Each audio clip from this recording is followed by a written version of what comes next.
Two terrifying but true horror stories reported in the news. From fatal exorcisms to unexplained deaths and devil worship, these are some real-life nightmares. A terrifying movie or book or show gets your blood pumping in the moment of consumption. Sure, we covered our eyes in Squid Game with the rest of the world. But for the most part, you rest easy afterward knowing that what you've witnessed is fiction, deliberately spun up to creep you out. When the real world gets eerier than anything Stephen King could dream up, that's when you have every right to get a little scared of the dark. Once in a while, a story of a dreadful disappearance, demonic possession, or devil worship will land in the local paper instead of a pulpy old paperback. We've rounded up the most unnerving real-life tales below. 1. The Axe Murder House. The Villisca Axe Murder House in Villisca, Iowa, is a well-known tourist attraction for ghost hunters and horror lovers alike.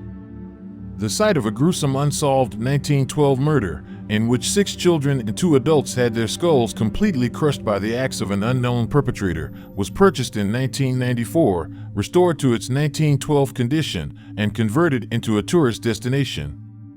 It costs $428 a night to stay at the old haunted home, where visitors always report strange paranormal experiences, such as visions of a man with an axe roaming the halls or the faint screams of children. But in November of 2014, the haunting took a darker turn. Robert Stephen Larson, 37, of Rhinelander, Wisconsin, was on a regular recreational paranormal visit with friends when true horror struck. His companions found him stabbed in the chest, an apparently self-inflicted wound, called 911, and Larson was brought to a nearby hospital before being helicoptered to Creighton University Medical Center in Omaha.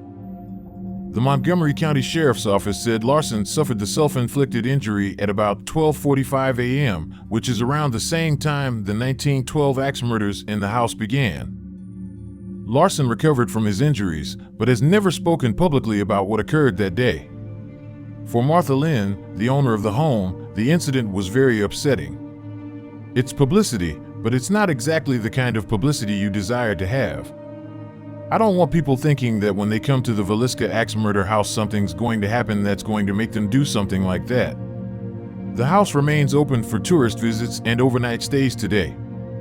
2. The Haunted Doll. When you think of haunted dolls, it's likely the creepy old Victorian-looking porcelain kind that springs to mind. None of which you probably have laying around. Still, don't get too comfortable around any kid's toys too soon, though. A Disney's Frozen Elsa doll that was gifted for Christmas 2013 in the Houston area made headlines earlier this year when it seemingly became haunted. The doll recited phrases from the movie Frozen and sang "Let It Go" when a button on its necklace was pressed. For 2 years it did that in English, Mother Emily Madonia said. In 2015, it started doing it alternating between Spanish and English.